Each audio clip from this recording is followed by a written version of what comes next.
e um olhar de leitor, um olhar de pesquisador, um olhar de historiador, um olhar de quem procura informação para transformar a informação em outra informação reprocessada em livro. O diálogo de hoje é com alguém que trabalha assim, pesquisando, procurando, historiando. Ele é jornalista e se chama Emanuel Montenegro. Ele é escritor e é biógrafo. É um jornalista especializado nisso, em histórias de vida. E o que é bonito é que não só histórias de vida de personalidades ou de efemérides, mas sim de pessoas, né? É como se fosse assim a história dos seres humanos. Todo mundo tem direito a ter uma história e a repassar essa história de forma interpessoal. E é esse um dos temas do autor deste livro, Ruas Biografadas, o nosso dialogador de hoje, o jornalista, escritor e biógrafo Emanuel Montenegro. Vamos começar então por aqui? Vamos. Os objetos, vocês sabem, são trazidos pelo nosso dialogador e vão ensejando o nosso encontro, os nossos temas, vão tematizando, não é? o nosso diálogo.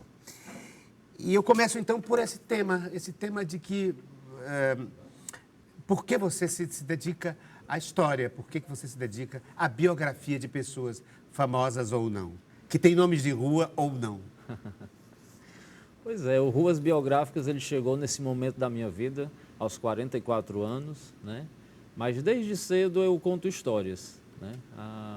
Comecei com aqueles brinquedinhos de criança e aí passei para a escola nos textos de redação e, enfim, segui aí um percurso de algumas faculdades antes de chegar no jornalismo. Mas assim que eu cheguei no jornalismo, já no primeiro semestre, eu já vi que era isso que eu queria, né? Queria escrever sobre história, né? E por quê?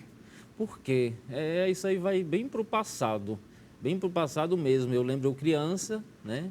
Criando histórias. Eu acho que é inerente a você, ao que você é, né? Você descobre quando você está na infância, a fase mais pura, né? Então, assim, eu tinha muitos brinquedos, eu criava histórias entre aqueles brinquedos, né?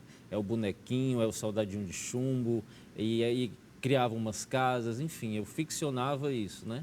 E hoje eu escrevo sobre a vida real, né? Então traz outra carga, outra responsabilidade, porque você vai escrever uma ficção, ok, você pode viajar na sua história, né, que você está criando, mas uma biografia, uma história de vida, você tem que ter um pouco mais de cuidado. Mas, de qualquer forma, mesmo quando se trabalha com história ou com documentos, há uma subjetividade que perpassa, digamos, a narrativa, não? Sim. Há um nível de Sim, subjetividade, sim. né? Às vezes a gente... De ficcionalidade, entre aspas, Entre né? aspas. Entre aspas. É. Porque você está reorganizando Sim. aquele material, não é? Sim, sim. Inclusive, você pode tirar da sua vida algo para levar para a ficção, que é justamente aqueles filmes baseados em fatos reais, né? Uhum. Então, a sua vida acaba te levando também para essa ficção que você cria, entre aspas, como você falou. Uhum. Né? Mas a história do contar, né? Que você falou, por que escrever biografias? Porque a história de vida me fascina, né? Um dos meus prazeres, sempre que eu posso, é sentar em algum lugar e só observar, né, o movimento, o cotidiano, adoro o cotidiano, adoro ouvir histórias, né? Eu lembro eu criança sentado na calçada no interior, sou do Iguatu, e as pessoas em volta na calçada, naquelas rodas de calçada, e eu ficava só ouvindo, então isso me fascina, né? E no jornalismo eu vi que eu poderia seguir esse caminho do meu fascínio, que é escrever, né? Eu fui para o jornalismo para escrever notícia. A gente acha que jornalista só escreve notícia, né? Vai para um jornal, vai para uma TV para contar uma notícia, para levar uma informação. E no jornalismo eu descobri, não, que você pode contar outras histórias com outro viés, né? Há, inclusive, um viés no jornalismo contemporâneo que aponta para a ideia de que que o jornal deve refletir histórias de vida. Exatamente. Não é? Exatamente. Mais do que para além do lead, para além para das além informações, para além do lead, para além das informações objetivas, quem, quando, por quê e o quê. É preciso contar história. Você acha que é esse um veio do jornalismo contemporâneo? Sim, com certeza. Cada dia mais, cada vez mais. Apresentar personagens. Apresentar personagens. Hoje a gente percebe muito nas reportagens de TV, no próprio jornal impresso, né? Então, aquela conexão entre o texto e a matéria em vídeo, né? Aquela multimídia que a gente chama hoje, o processo multimídia. Está tudo conectado, né? É o site, é o jornal. E isso é uma forma de atrair mais, né? Atrair mais leitores, atrair mais, um público maior. Porque você precisa saber contar, né? Eu estava falando para um amigo outro dia, a edição é tudo no programa, né? Porque às vezes está lá uma coisa parada e aquela edição dinâmica que traz uma informação que você não conhece. Outro dia eu estava assistindo um documentário, eu não sou muito interessado em futebol, né? Mas assim, me fascinou por conta da edição. Aí trouxe informação e Tony Ramos veio falar e trouxe recortes da memória desses jogadores, né? E aí já foi para o viés que eu gosto, que é o da história. Então, trouxe essa história. Então, história, a forma de contar, né? No jornalismo, eu descobri o jornalismo literário, que aí foi justamente quando eu descobri também. Eu já lia biografias, mas nunca tinha pensado em escrever biografias.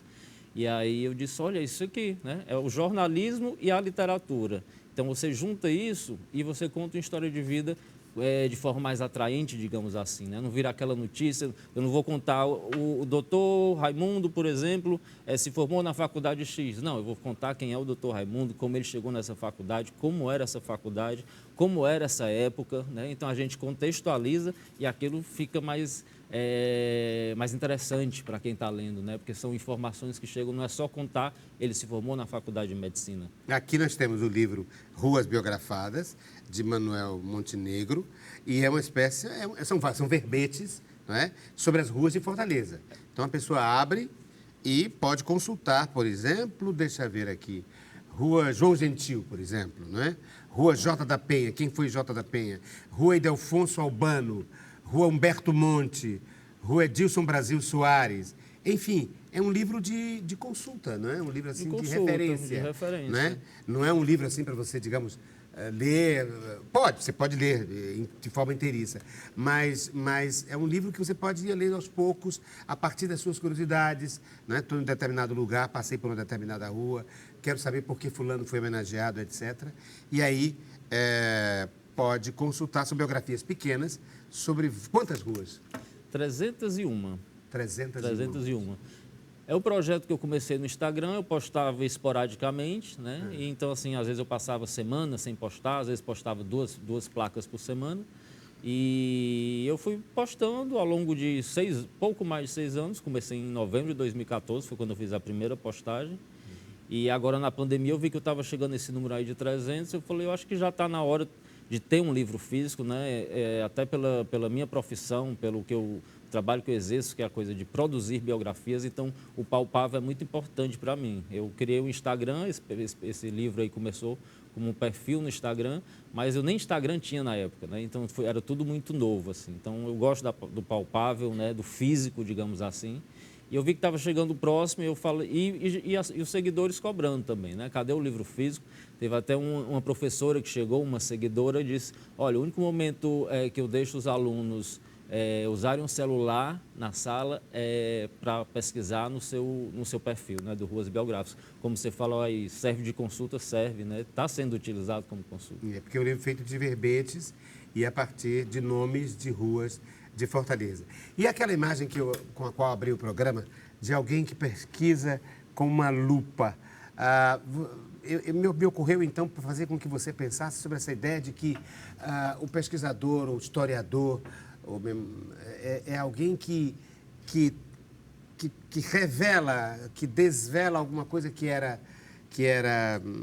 estava ali escondido nos recônditos e traz à luz, porque como é que chama isso aqui? A lupa? A lupa amplia, né? Ela transforma algo que é pequeno em algo grande. Ela torna visualizável, não é? Sim. Alguma coisa que não estava tão visível. Isso. Não é? E eu queria que você falasse, então, desse processo de descoberta com a lupa do pensamento, com a lupa da pesquisa, para biografar pessoas. Pois é, a lupa, eu lembro, é uma imagem que eu tenho da infância também, de chegar num escritório e encontrar uma lupa e descobrir a lupa, né? E que interessante isso, e aí me explicaram para que servia e tal, e aquilo ficou guardado na memória. E agora, nos momentos das pesquisas, né, às vezes tem um textinho que é menorzinho, eu já estou com uma certa idade, 44 anos, o óculos ajuda, às vezes eu tiro, atrapalha, então a lupa ela também... Não, eu digo, mas simbolicamente, quer dizer, revelar coisas que estão escondidas, que estão ali. Sim, justamente. A lupa ela tem esse Na vida das pessoas? Sim, justamente. E eu que comecei a escrever biografias, eu comecei a perceber isso, justamente isso. Às vezes a gente acha que é uma coisa, né? E a lupa vem, aproxima, e quando está mais próximo de você, aquela informação aí você fala, ah, não é bem assim, né? Então a lupa ela tem esse significado aí também, além de ser uma ferramenta, né, que a gente utiliza para pesquisa, de estar lá tentando descobrir uma palavra, mas ela serve também para ampliar, né, a sua visão. Então a sua visão diante de uma vida, digamos assim, né, que chega para você. Eu escrevo biografias. E dar destaque a alguma coisa que normalmente não teve. Normalmente não teve. E é o meu olhar como biógrafo, né? Às vezes o próprio biografado fala, eu queria dar um destaque nessa passagem da minha vida e deixa desapercebido outro destaque que eu que consigo enxergar porque eu estou vendo de fora, né? E eu tenho a lupa, né? Você tem a lupa. Mas aí, agora problematizemos essa tarefa de biografar. Porque, veja, ele biografar pessoas com nomes de ruas é uma coisa porque essas pessoas já morreram, essas pessoas são figuras, digamos, de destaque na história, não é? Tanto assim que receberam essa homenagem, né, de merecer o nome de uma rua ou de uma praça.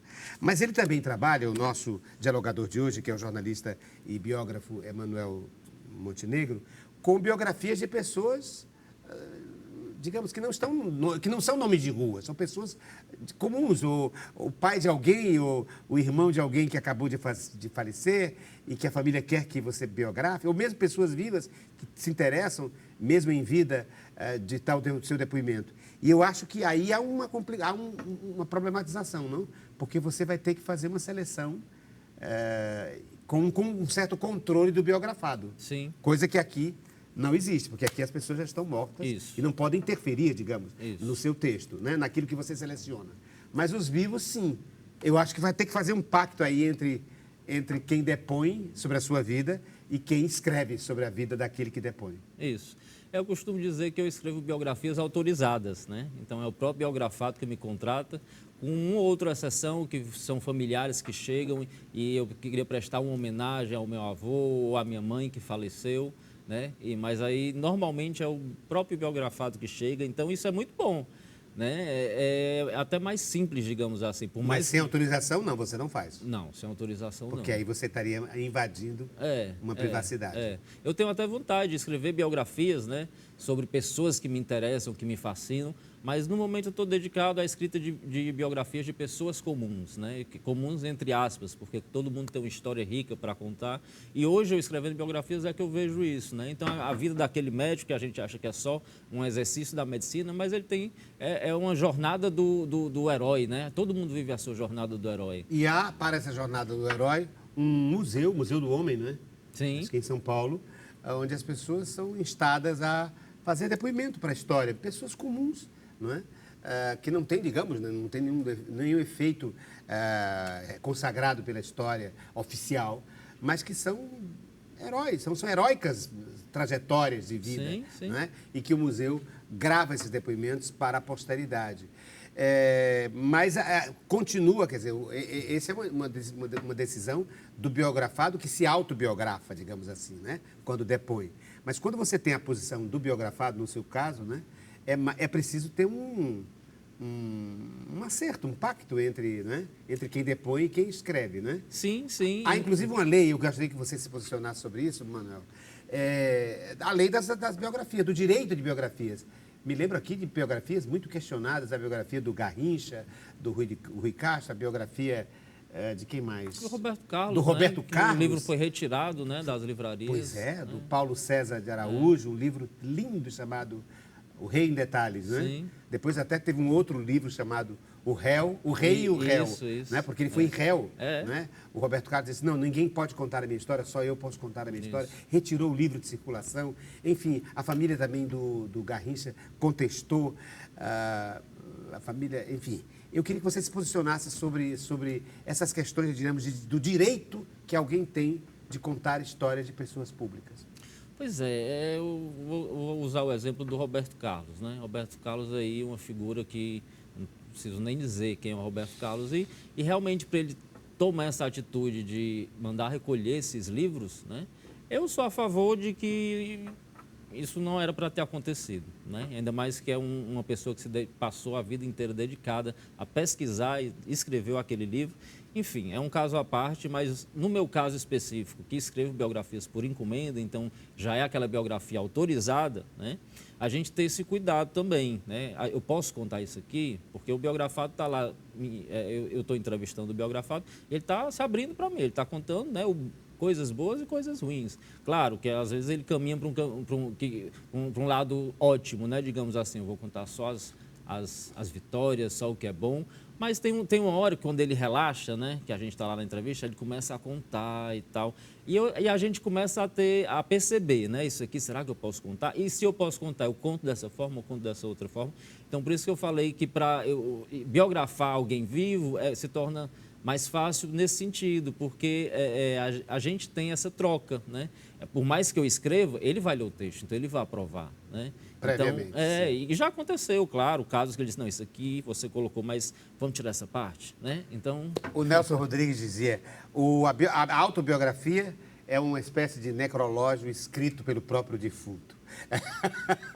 Não é? Quer dizer, Grande Nelson Rodrigues. o grande Nelson. No sentido de que ele seleciona, né? É como se ele escrevesse a sua própria informação e selecionasse aquilo que faz com que ele saia bem na fita, Sim. não é? E o trabalho de um biógrafo não autorizado, digamos assim, vai além disso, né? Vai numa investigação além disso. Mas eu acho que você está num campo anterior a esse fato, Isso, né? isso. Porque você tem aí um pacto entre Isso. biografado e biógrafo. Isso. O nosso dialogador de hoje é esse biógrafo, Emanuel Montenegro, que tem esse trabalho, assim, se dedica à escrita da vida das pessoas, digamos, famosas, celebridades, mas também de pessoas comuns. E ele me trouxe, além desse livro e da lupa, eu queria colocar outro objeto que não fosse livro por enquanto.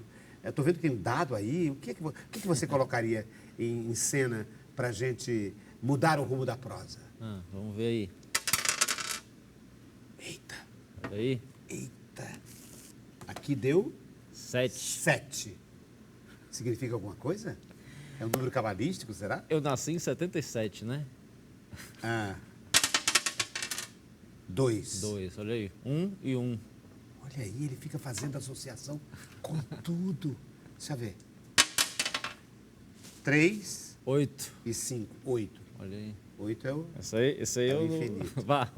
8 é o infinito. 8 é o infinito, É o muito infinito, bom. né? Verdade. 8 deitado é o Exatamente. infinito, né? É. Mas por que você trouxe essa coisa, sei lá, esotérica ou simbólica de associação entre números e ideias? Pois eu confesso que a numerologia, né, é um campo que eu não sou um estudioso disso, mas eu tenho esse olhar voltado, né, para a numerologia, digamos assim, o poder dos números. Diz que o universo pode ser todo explicado em números, né? E eu nasci em 77, no dia 11 de maio, então eu sempre tive nos livros, né, eu tenho essa coisa de número de páginas, a página X vai trazer isso, número de capítulos. É algo que é particular, que eu não posso te explicar, porque eu não sou um estudioso da numerologia, como eu falei, mas os dados têm isso também, né? A questão do jogo, de você jogar. Eu resolvo muitas coisas na minha vida, às vezes, e até por brincadeira mesmo, com dado. Não sei o que, jogo dado, deu certo, não sei, qual é o seu número, entendeu? E aqui você tem, nesse livro Ruas Biografadas, você tem 301. 301? Pois é, eu vou explicar esse 300. Por que não 300? Vou lhe explicar agora. Eu ia fechar o livro com 300, né? 300 ruas, já estava tudo lá, tudo postado no perfil.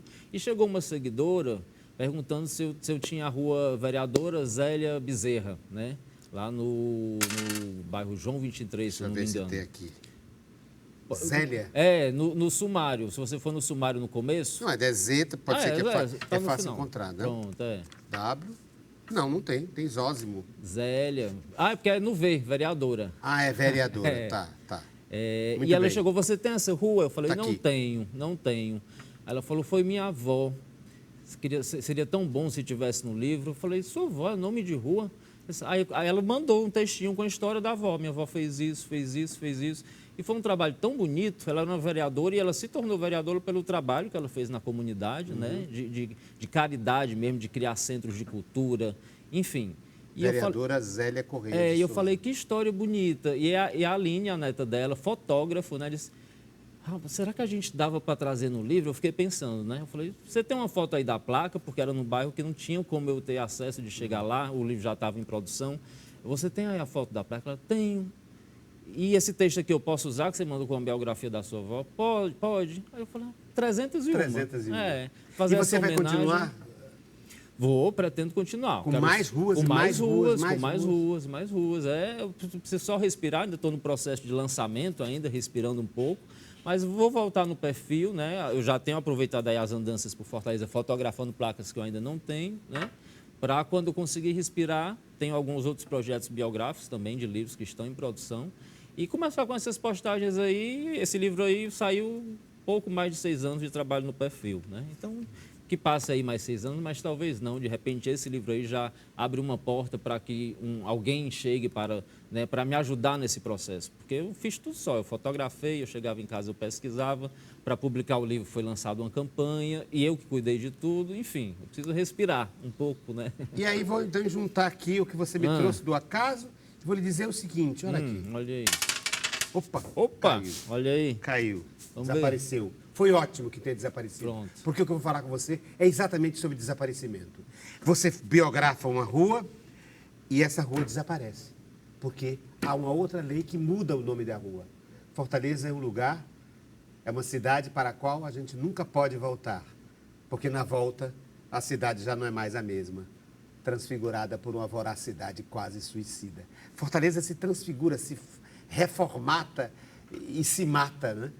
Então, como é que um historiador que trabalha com ruas, com concretude dos espaços e com o nome dos espaços, lida com o fato de que uma vereadora ou um vereador pode mudar o nome da rua e dizer essa rua não existe mais. A rua que era Rua da Dedé Brasil, agora é a Rua Dr. Samuel Munguba, se não me engano, não é? Lá perto do Parangaba. 2 pessoas extremamente importantes, Sim. mas uma foi substituir a outra em nome. Eu queria que você se posicionasse sobre isso.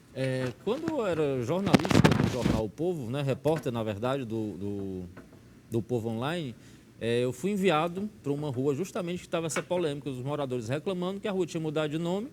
E por quê? Né? E agora? Eu estou acostumado com esse nome, as correspondências não estão chegando mais. Lei, né? No Brasil a gente sabe como é as brechas da lei, né? Como são as brechas da lei. Então, tem uma lei, ela não é cumprida, e vai lá alguém e vai dar aquele jeitinho. Enfim, isso não é legal, para ser assim, bem prosaico mesmo. Não é legal fazer isso. Está lá a história, né?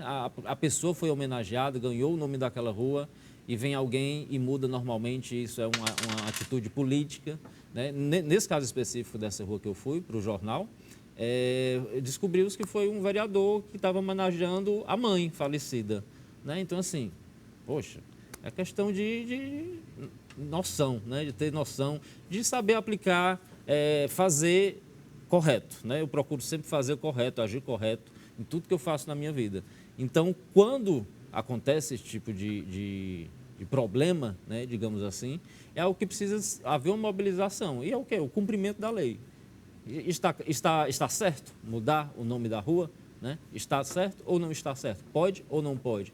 Mas aí é uma questão burocrática e aí já vai para um campo que eu não pretendo nem tentar entender, porque o meu campo é só escrita. Então, eu quero escrever, eu quero registrar, trazer essa história e essa parte aí burocrática. Mesmo que as ruas não existam, possam não existir mais. O importante é eu estar lá escrevendo, sentadinho, fazer a minha parte. A minha contribuição foi para isso que eu vim. E enquanto as pessoas vivas, porque eu sei que há uma determinação de que os nomes de ruas não podem ser dados a pessoas Hoje não vivas. mais, Não mais. Até outro dia mas podia. há hoje pessoas vivas, Sim. em Fortaleza, Sim. que são homenageadas com rua. E até duplicidade de nomes, né? 2 ruas com o mesmo Sim, nome. existe, por exemplo, vou citar um exemplo, José Vilar. Tem a rua José Vilar, mas aí pode ter a Travessa José Vilar. No livro, inclusive, tem. Sempre que tem uma rua duplicada, eu procuro colocar essa observação aí no final do texto. né? Existe uma travessa José Vilar no bairro X, né? Interessantíssimo esse interesse por nome de ruas, biografar as ruas. Tô me lembrando, você deve ter contato com aquele outro historiador que publicou um catálogo, vários catálogos sobre a história das ruas de Fortaleza. Um catálogo assim enorme, não me lembro o nome dele agora, Falcão, não sei o que, Falcão. É um... Marcílio Falcão. Isso. Eu conheço o Dicionário de Ruas de Fortaleza, Isso, né? O acho que é site. isso, Ele isso. chegou a publicar? Vários, eu acho que vários livros, né? Assim como você tem o Rogaciano Leite Filho, Sim. com o livro A História da Cidade passa por essa rua, não é? Isso. Então, quer dizer, há um certo veio, eu estou citando o Falcão, mas há outras pessoas interessadas nisso, em biografar ruas. O que seria, hein? Sim. Por que as pessoas têm essa necessidade de identificação, de identificar as pessoas que fazem parte dos nossos trajetos? Eu vou falar pelo meu caso, né? Na verdade, quando eu comecei a biografar as ruas, não foi nem tanto para biografar as ruas. Primeiro foi porque eu me interesso por histórias de vida, né? E segundo, pela história, né? Durante o processo, aí sim, eu vi a importância disso, né? De biografar, de trazer esse registro, como as pessoas têm falado, é um registro que vai ficar aí para a cidade, né? E por isso que eu quero também um segundo volume, eu quero trazer novas ruas, né? Mas é isso, a história do outro aguça a nossa curiosidade. E Você quer saber da história do outro. E tem um critério para ter essas 301 nomes? Não. O critério foi aleatório. Aleatório. Eu morava na Nunes Valente, esquina com Costa Barros. Eu saía fotografando o entorno, né? E chegava em casa e ia fazer a pesquisa. Então, aí ia sempre ao centro, fotografava as ruas do centro, a Libeira-Mar, Praia de Iracema. Engraçado é que esse tema é um tema tão interessante. Vocês estão vendo que eu também me interesso imensamente por isso. E às vezes fico imaginando inimigos históricos que se cruzam, não é? Pessoas que foram Sim. na história inimigas, Sim. não é? Mas que se encontram em esquinas perigosíssimas. Sim, isso é ótimo. Não é? Porque uma rua é a rua do inimigo 1 e a outra a rua do inimigo 2. E ali se encontram. Estou me lembrando, por exemplo, Nogueira Scioli, não é? Gente que foi contra a oligarquia Scioli e que hoje faz esquina, né? Sim. Me lembro de pai e filho que se cruzam o nome do pai e o nome do filho em ruas, fazendo esquinas. Enfim, é interessante a gente transpor a informação histórica para os espaços urbanos da nossa cidade, dessa fortaleza para a qual a gente nunca pode voltar, porque na volta à cidade já não é mais a mesma. Esse é um tema para a gente continuar conversando com o nosso dialogador de hoje, o jornalista, escritor e biógrafo Emanuel Montenegro, que vai colocar, deixa eu ver, fotografia, deixa eu ver o que é que você trouxe. Tudo que você trouxe para eu anunciar uma foto, que mais? Uma paisagem, um lápis e um caderninho. De anotação. Ah! E o meu soldadinho de chumbo. Ainda tem soldadinho de chumbo? Para que será? Bom, saberemos no próximo segmento do programa Diálogo.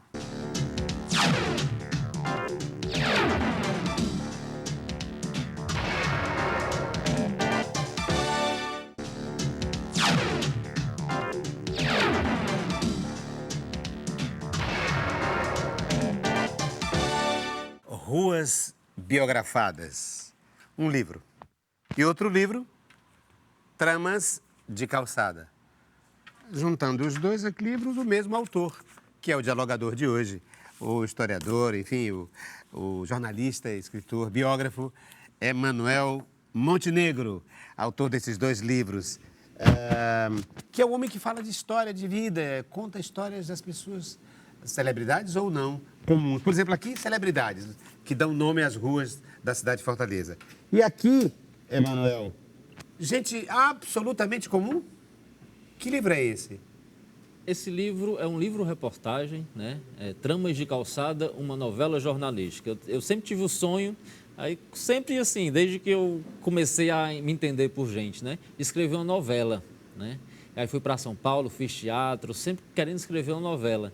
E a novela não chegava, né? Fiz curso de letras, queria escrever novela. E aí, só no jornalismo que eu consegui escrever minha novela, né? Então, eu conto a história de um grupo de mulheres que se reuniam no interior do Ceará, Iguatu, que é a minha cidade. E elas se reuniam nessa calçada, se chamava a Calçada de Rebeca, né? Dá até nome de um filme ou de um livro, Calçada de Rebeca. Você historiou a calçada? Eu historiei a calçada. Os encontros que aconteciam na calçada. Por que cada mulher ia para lá. Então, era uma que ia porque para ocupar um tempo livre, outra que não era impedida pelo marido de ir, porque mulher casada não era para ir para a calçada. E no dia que ela se separou, aí a primeira coisa que ela fez foi se arrumar, mudou o cabelo e foi para a calçada, né? Teve a Rita, que perdeu uma filha, então ela ia para a calçada à noite, ela não costumava ir. Então, aquele momento da calçada, né, foi uma ajuda, né, um alento, né, as amigas reunidas sempre à noite, aquela animação. E era uma calçada, assim, diferente. Elas estacionavam o carro, levantavam o capô do carro, abriam a porta, botavam som, garrafinha de bebida na calçada. Na casa de uma? Na casa de uma delas, que era numa esquina, uma esquina sempre muito... aquela mesma calçada? Sempre aquela mesma calçada. Portanto, você é sempre historiador de um espaço, né? Ou a rua, ou a calçada. E sempre a calçada, porque a calçada também é sempre a rua, porque a calçada também é rua, né? Quer dizer, é um espaço urbano também, óbvio, né? Humano, né? A rua é o lugar de passagem de carros e pessoas, e de cargas, e a calçada, mais especificamente, de pessoas. Mas sempre um lugar. Sempre um fascínio por um lugar. Isso. É a criança que está lá na calçada, né? Que ficava ouvindo as conversas na calçada. Então, até hoje eu faço isso. Eu sento, escuto uma história e agora eu vou contar. E a calçada é uma relação interpessoal dessas quantas mulheres? 4, 5, 6? Tinha um grupo específico de 5, que eram as vizinhas, mas ela ganhou alcance. Então, vinham mulheres de outros bairros, de outros locais. As que moravam em Fortaleza, quando visitavam Iguatu, iam para lá. Então, tinha fim de semana tinha 30 mulheres na calçada. Na calçada. E conversavam sobre a vida dessas mulheres? Sobre a vida ou delas. Também sobre a vida de quem passava por essa calçada ou na outra calçada? Elas estavam mais centradas na vida delas. Tanto é que elas botavam a musiquinha, ficavam bebendo. Não era a famosa cadeira na calçada para bisbilhotar a vida do outro, não. Até porque essa casa específica era numa esquina. Eu lembro que na frente tinha um terreno baldio, que quando o circo ia para a cidade, inclusive, ficava lá. Tem até uma história aí no livro teve um dia que acho que foi o engolidor de facas ou foi do fogo, saiu atrás de esfaquear uma pessoa do circo e correram para casa. Aí as mulheres estavam todas na calçada, correram tudo para dentro de casa. Enfim, tem as histórias do cotidiano, é o que me fascina, né? E também de infância, eu acho. Você foi recorrente aqui em relação à infância. Isso. E eu queria, então... Você sempre fala da infância, de como a infância foi, digamos, deflagradora dos seus processos de interesse pelas histórias. Isso. E eu estou vendo que tem um objeto aqui, primeiro os dois que se referem à sua infância. Eu vou colocar os dois logo em pauta para que você possa falar. Aqui eu estou vendo que é uma senhora, imagino que pela velhice da foto, que deve ser alguma coisa ligada à sua infância, e o soldadinho de chumbo. Vamos colocar esses dois objetos e pedir para que você explique por que trouxe, para pautar que temas. A foto é para falar da fotografia, né? A foto é o registro, né? A foto como documento. Como documento, né? Então, é aquele registro que de fato aconteceu, né? Cadê a foto para me mostrar? Hoje em dia tem muito isso. Cadê a foto para me mostrar? Né? Antes, o que surgiu? Surgiu primeiro foi a escrita, né? E na verdade, o que surgiu primeiro, antes disso, ainda vem a fala, né? Então, era só a conversa. Depois, alguém decidiu escrever. Aí já ficou aquele registro, aquele documento escrito. E aí, quando surgiu a fotografia, aí pronto. Aí juntou o texto com a foto e aí a gente está vendo o que tem hoje, né? O que aconteceu hoje. Pois é. E eu trouxe essa foto específica porque eu considero a minha primeira foto, né? A foto da minha mãe. Mas é uma foto de novembro de 76, quer dizer, eu já tinha 3 meses aí dentro da barriga dela. Ah, então não é foto que você tirou. É que você está aqui na foto. Estou aí. Dentro da mãe. Dentro, com 3 meses de vida. Com 3 meses de vida, que lindo. Eu considero a minha primeira foto. A sua primeira foto, E hoje, engraçado, a foto, apesar de ser um documento, ela hoje é manipulável, né? Pois é. Antigamente ela pode não tinha mentir. Isso. Ela pode mentir. Você pode contar uma história... Ficcionar. Ficcionar. Porque tem filtro, sim. Ela pode ser montada, não é? Sim. Não só hoje, há muito tempo, mas faz tempo que é possível fazer isso. Mas mesmo quando não é, a fotografia é sempre um recorte, é sempre é sempre uma estética. Não é geralmente. Ela não te dá acesso absoluto Sim, ao real. claro. Né? E ainda mais se você não conhece, Ela está né? sempre intermediada. Quem está lá na foto, né? Então, assim, o registro fotográfico é importante, né? Para guardar aquela coisa do álbum, né? Eu ainda sou aquele que cola as fotos no álbum, né? Eu gosto de álbum. Eu utilizo Você é um menino muito... antigo? Você é é um das menino antigo, antigas, Emanuel? eu sou das antigas. Montenegro, você é das antas. Eu sou das antigas. Celular, eu apanho do celular, né? Tudo que é muito... Assim, aí já vou falar aí do Soldadinho de Chumbo, né? Eu comecei escrevendo, na verdade, narrando, né? Eu botava um bonequinho aqui, construía uma casinha ali e criava essa história, né? Então, aí tudo começou esse processo aí, só que o que acontecia? Quando alguém chegava perto, aí eu parava de brincar. Então, eu tinha essa timidez de não contar a história, eu não queria que ninguém ouvisse as minhas histórias. Você contava para si mesmo? Eu criava um universo e eu ficava lá brincando. Quando chegava alguém que eu via que estava prestando atenção, eu já aí mudava, tal, não está acontecendo nada, né? Aí hoje, eu adulto, eu percebo, né?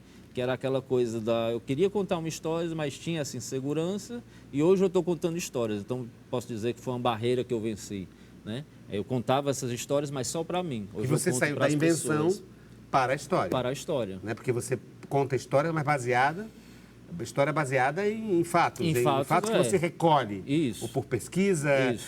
bibliográfica, ou por Isso. pesquisa oral. Sim, não é? sim, as entrevistas As que eu entrevistas faço, que faz. o biografado, as pessoas que ele indica, pessoas que eu sugiro, né, que eu acho que pode ser importante ali, e a pesquisa histórica para contextualizar. Né? Como eu expliquei o caso do médico, ele se formou na Faculdade de Medicina de Salvador. Então, não vou dizer só que ele se formou, voltou para Fortaleza para exercer a medicina. Não, eu falo de todo esse percurso dele, a época que ele viveu, que é para a gente entender de fato quem é aquela pessoa. E por que você você optou pela história e não pela invenção, e não pela ficção? Pois eu tenho alguns contos escritos, né, nunca publicados. Eu comecei na ficção. Foi no jornalismo, que eu te falei a história da novela, de querer escrever novela. Eu queria ficcionar, eu me considero. Um ficcionista. Assim. Mas acho que o historiador ganhou. O historiador ganhou, no momento está na frente. No momento é do que eu vivo, né? Das escritas da vida. Mas assim, a gente tem essa vantagem também, não é que a gente vai ficcionar uma história real, né? Mas com o jornalismo literário, a gente pode utilizar técnicas ficcionais, né? Então é um fluxo de pensamento que eu posso jogar no texto que a gente acha que a narrativa, aquela narrativa costumeira que a gente utiliza, contando uma história. Fulano nasceu e nananana. Não, às vezes pode vir um fluxo de pensamento, né? Pode vir um diálogo, né? Às vezes está lá, você está lendo a história da pessoa e surge um diálogo lá de uma situação X que aconteceu na vida dela, que eu considerei importante e por isso o diálogo está lá. E isso é tão forte que em você, o historiador, na ligação com a pesquisa histórica, que arrebatou você do jornalismo, da redação. Na redação. Você era um homem da redação, né, da publicidade até, né, do jornalismo, da assessoria de imprensa. E, no entanto, hoje você é um escritor, um jornalista, mas um jornalista escritor. Isso. Não o homem do batente, digamos, não é? Sim. Eu sempre me considerei um jornalista, né? Não é um homem que se alimenta do dia a dia das notícias, não é? Não mais. Não mais. Hoje, quando eu falo... Hoje eu o passado. É o passado. O passado é que te... O passado Isso é que faz parte da minha história, rege. né? Eu escrevo histórias de vida e, ao mesmo tempo, eu estou escrevendo a minha história, né? Por isso, esse caderninho aí de anotações também. Como se a vida... a gente sai todo dia de casa com uma caderneta dessa, né? Para escrever você sabe a que nossa história. Eu também sou jornalista, a gente sabe que o jornalismo, aquele jornalista de batente, que tem sangue que corre no sangue a tinta do jornal, né, impresso, ele não consegue viver sem aquela adrenalina do dia a dia, da apuração, da investigação, da notícia, do furo, da perfuração da notícia. Sim. Enfim, e você não, você está, digamos, passou por esse frisson, mas hoje você trabalha em casa, e ligado mais à reconstituição do passado do que a a documentação do presente. Sim. Mesmo no jornalismo, eu sempre gostei de fazer, de me dedicar, né? Mas eu senti mesmo que quando eu deixei o jornalismo factual, né, digamos assim, Sim. para ir para o jornalismo literário, para ir para as escritas da vida, eu senti que esse é o caminho. Por quê? Porque eu faço no meu tempo, né? E tudo leva um tempo, tudo são processos. E no jornalismo factual, da redação, você sabe, tem que fechar o jornal. Cadê a notícia? Não está pronta, não? E cadê aquela informação? Mas eu não consegui entrevistar. Mas a notícia tem que estar lá, você tem que dar aquele furo. Então, assim, isso me incomodava um pouco. Isso foi me afastando pouco a pouco, até que chegou o momento que eu adentrei aí Descobriu essa vocação. Isso. Porque quem trabalha com o jornalismo, digamos, factual, Sim. de redação, precisa dessa adrenalina. Precisa. E eu tive colegas, tenho colegas, né, que eu vi essa adrenalina. Com os colegas, tudo isso é constitutivo. Isso é constitutivo. Se você prescinde disso, é porque não é a sua. Olha, você é tão antigo, veja você, o jovem historiador Emanuel Montenegro, que ele anota num caderno de notas, ainda com lápis. Sim, com lápis. Olha aqui. Com um lápis, em vez de usar uma anotação virtual. E tem um bloco de notas no celular. Você sabe que eu nunca utilizei? Nunca utilizou. Nunca utilizei. Quando eu preciso escrever alguma coisa rápida, assim, de urgência, que eu estou sem um bloquinho, aí eu mando um e-mail para mim mesmo, que é para ficar salvo lá. Manda-me. Você não se libertou ainda do menino de Iguatu? Não, acho que não. Você ainda está na calçada, brincando ainda com aqueles soldadinhos de chumbo. Exatamente. Mas é tão lindo isso, não? Preservar. Você pretende contar a sua história, Emanuel? Já pensei várias vezes sobre isso, né? Uma autobiografia. Mas não sei, eu não sei. Biografar aquele menino da calçada de Iguatu? Quem sabe aí se alguém não se interessa em fazer isso. Não sei se eu escrever, eu sou muito assim, olha, vou ser muito sincero com você, para eu estar aqui, é porque realmente não tinha como eu, né, não aceitar esse convite, mas realmente, olha, eu sou aquele menino da calçada, quero estar lá na calçada, escrevendo minhas historinhas e viver em paz, sabe? Essa coisa de escrever, até as redes sociais aí, o perfil do Ruas Biográficas, sabe? Gente teve que me ajudar, aquela coisa da divulgação, de se autopromover, né? Assim, eu não, sabe, nessa parte eu sou meio interiorano mesmo, aquele rapazinho da calçada e tudo mais.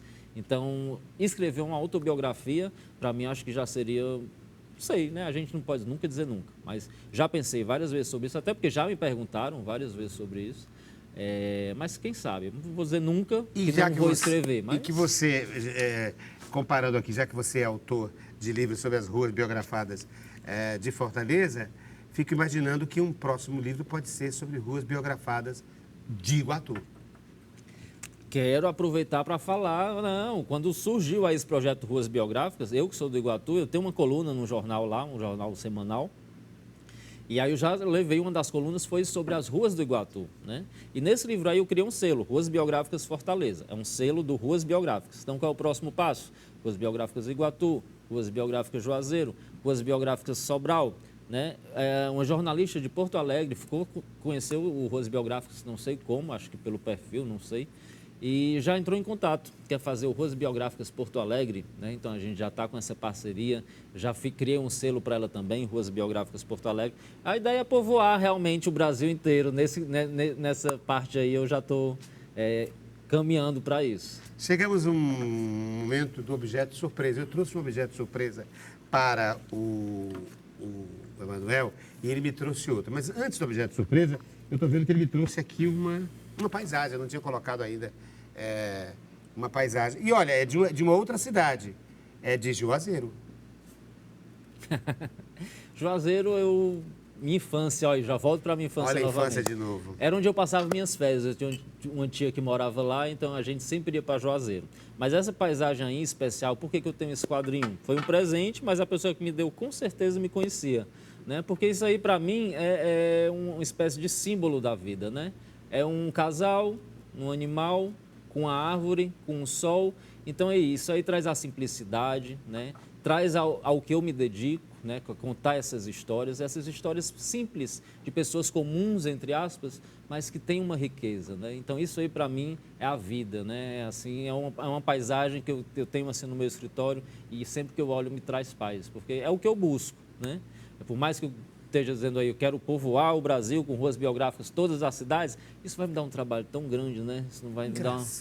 Essas contradições, eu adoro trabalhar com essas polaridades. Um cara que trabalha com rua, com urbanidade, não é? E quer ir para o campo. E quer ir para o campo onde não há rua, onde não há nomes de ruas. Ele quer voltar para esse lugar, para o Juazeiro, velho Juazeiro. Como era o nome do Juazeiro? Era não sei o que grande, era Tabuleiro Grande, acho. Tabuleiro Grande.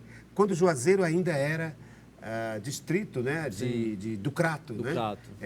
Aqui parece a chegada do Padre Cícero, que num jumento, né, chegando naquela cidadezinha para ser o vigário daquele espaço, né, acho que é Tabuleiro Grande.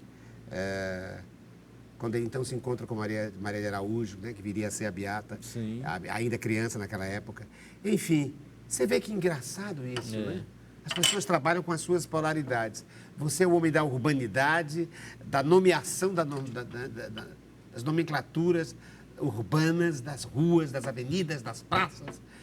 E, no entanto, o que te traz a paz é olhar no escritório algo bucólico, sem rua, sem carro, sem asfalto, sem paralelepípedo, casa simples. A tranquilidade, a paz interior, eu busco muito isso, né?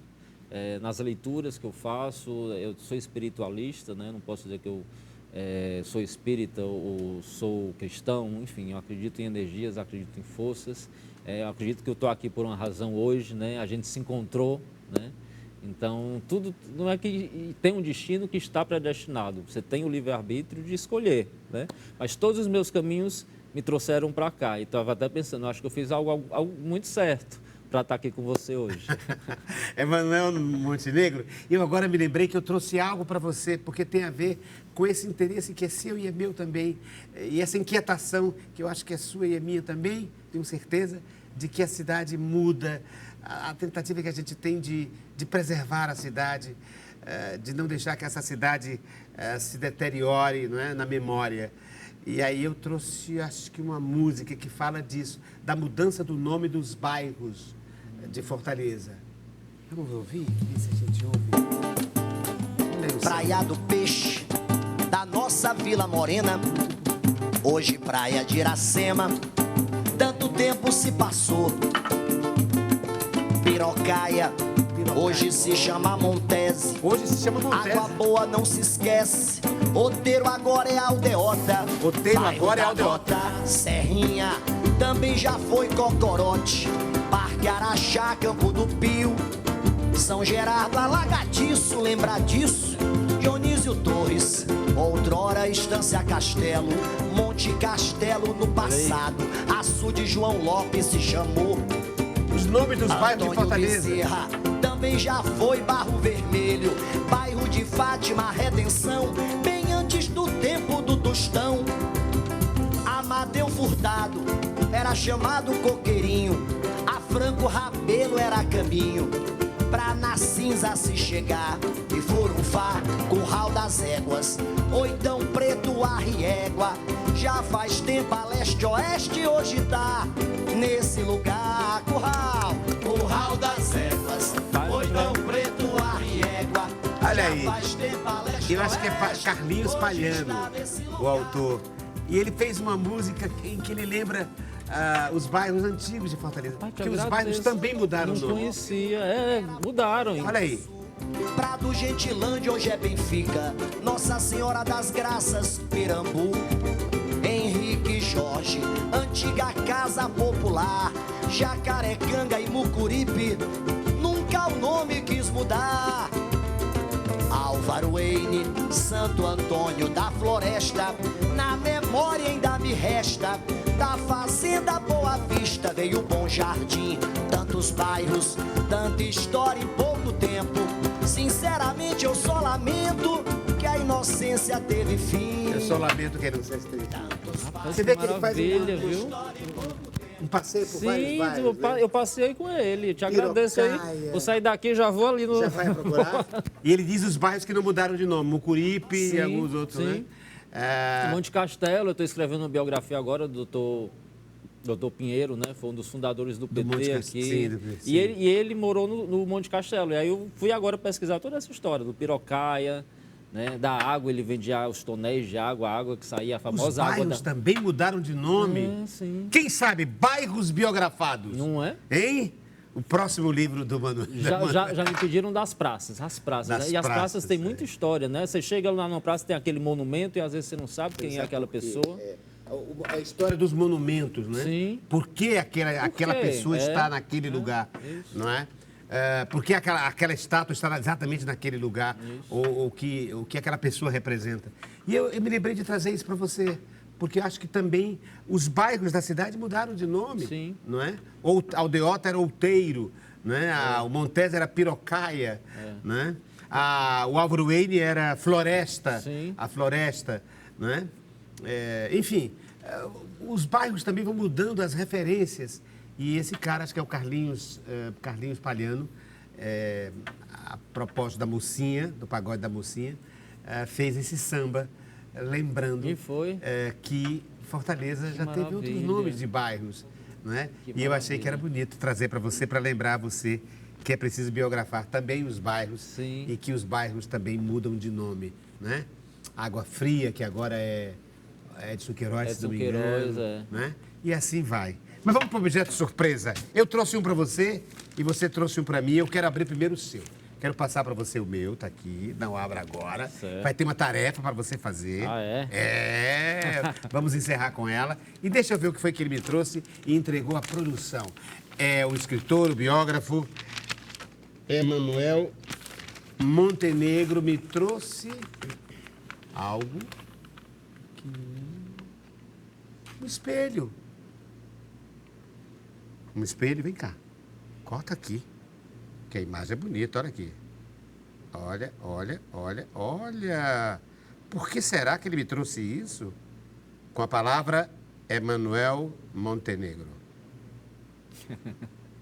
O espelho, né? Ele tem vários significados. Mas o significado específico que eu queria trazer para você é da gente se ver no espelho e se enxergar no espelho, né? Eu sou essa pessoa que eu estou me apresentando para o mundo, eu estou feliz com essa pessoa, né? Então tem seu autoexame, né? A sua autoconsciência, porque quando você trabalha com escritas da vida, você vai falar sobre a vida das pessoas, você precisa também estar com a sua vida bem alinhadinha, né? Que é para poder ter essa noção de responsabilidade, de pegar uma vida e contar essa história, né? Então a sua vida, não estou dizendo que a minha vida está alinhadinha não é isso não, mas você precisa estar de frente para o espelho e gostar do que você está vendo, né? Então esse processo de autoanálise eu faço diariamente, quando acordo, antes de dormir, sempre que eu dou aquela passadinha no espelho, e aí, Emanuel, converso comigo, né? E aí, conversa. O que é que você diz aqui para esse Emanuel? Vem cá. Emanuel, Diga aí, Emanuel. Emanuel, rapaz, olha aqui onde é que você chegou, olha aqui, ó, sendo entrevistado nesse programa aqui do Ricardo Guilherme, aí. Graças ao seu trabalho, né? Pois né? é. A pesquisa. Porque você traz uma Olha aí. pesquisa sobre... Aí, tá sorrindo, Emanuel. Sobre a cidade de Fortaleza. Essa cidade, como eu digo, para a qual a gente nunca pode voltar, porque na volta a cidade já não é mais a mesma, porque às vezes se reformata e se mata, né? Mas você é uma das pessoas que exatamente trabalha exatamente com essa ideia de reconstituição Sim. da memória da cidade, né?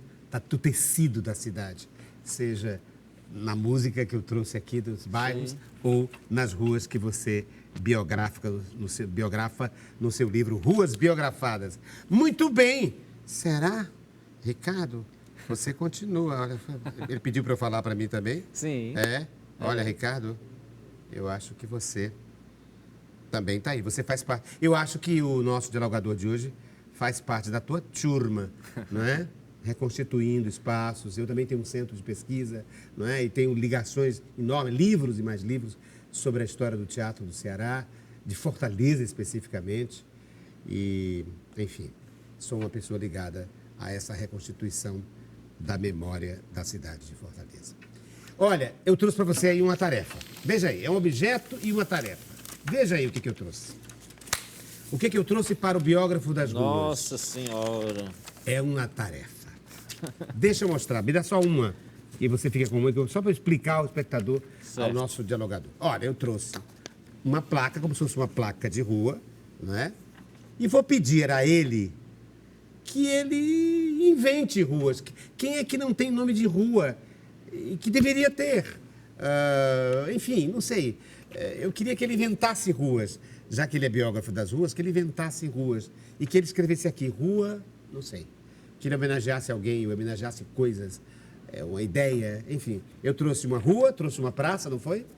Trouxe praça. Temos 1 minuto para isso. E a tarefa é do...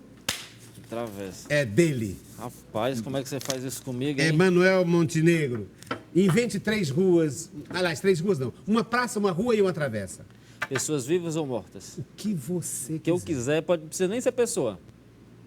O ideal seria, podia ser. Mas, enfim, uma rua que não existe. Eu quero trazer a rua que não existe ainda. Queria que você inventasse agora uma rua. Entendi. Porque não adianta botar a rua Oswaldo Cruz, já existe. É. Eu queria uma rua que você dissesse, puxa, alguém deveria ter um nome de rua e não tem. Essa cidade devia ter o nome de uma rua. Essa pessoa devia ser nome de rua e não tem. Aqui de Fortaleza, né? Ou de Iguatu, enfim. Fique Tá. livre. Ok. Quem é que você quer homenagear com o nome de rua? Você que é biógrafo das ruas. E eu vou mostrar e assim encerramos o nosso diálogo de hoje. Com o biógrafo de ruas, Emanuel Montenegro. A primeira rua é a rua... Mostra. Rua José Wilton da Silva, Pivete. O outro. Daqui a pouco a gente explica, eu não sei quem é. Ele começou a criar uma rua agora, uma rua chamada Rua José Wilton da Silva, o Pivete.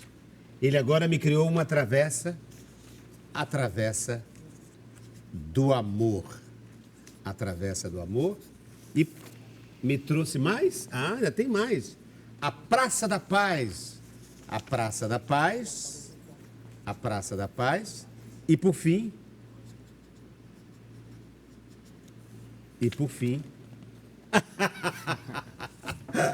a Avenida Ricardo Guilherme. Que bonito, obrigado, querido, obrigado. Mas, enfim, não pode ter nome de gente viva nas ruas. Mas a única que poderia se explicar, merece a sua explicação rapidamente, nos últimos segundos, é José Wilton da Silva. Quem é? Eu sou do Iguatu, né, e sou muito ligado à família, à minha terra. José Wilton da Silva foi meu padrasto, né, ele faleceu tem uns 4 anos. E foi ele quem me criou, na verdade. Aos 3 anos, ele já estava com a minha mãe, então ele partiu sem avisar. Então me dá aí. Ele partiu sem avisar. E você quer homenageá-lo, você quis homenageá-lo. Muito bem, então eu vou homenagear também você. Ora, você me homenageou, eu vou homenagear você e assim a gente termina o programa Avenida Emanuel Montenegro. Vai ser a primeira avenida que tem 2 nomes. Olha aí. E assim a gente, na brincadeira, encerra. Com essa brincadeira, encerra o nosso encontro, o meu encontro de hoje com ele, o autor de Ruas Biografadas, Emanuel Montenegro.